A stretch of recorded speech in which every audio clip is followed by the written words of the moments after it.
On October 23, 2018 it was reported by The Guardian, a British news and media website, that a man from the Canadian province of Prince Edward Island, or P.E.I. for short, had allegedly seen a strange object in the night sky near his home in Sturgeon late September of this year.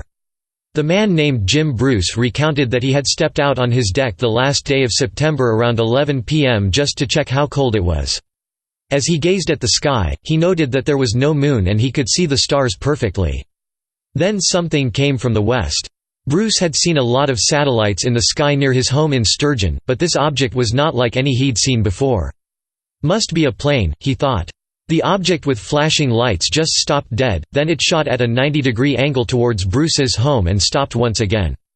Slowly after, it continued again toward the east, stopped, dropped, and headed towards Nova Scotia. Next, it flew in a circle and hovered. Bruce stated that, it shot off and disappeared over the horizon faster than any satellite I had ever seen. The next day, Bruce was out shopping at Stewart & Beck's in Montague and he overheard a couple of people talking about a UFO that they had seen in the same part of the sky, a few weeks prior. Bruce wanted to understand what it was that he had witnessed, so he began making calls. He managed to get a hold of the number for the Royal Canadian Air Force, hoping that they could tell him something, but to no avail. He called Air Canada, who hung up. Then he called NAV Canada, and they also hung up. Finally, he phoned the Royal Canadian Mounted Police, who told him it wasn't something they deal with. This begged the question of who do you call when you think you've seen an unidentified flying object?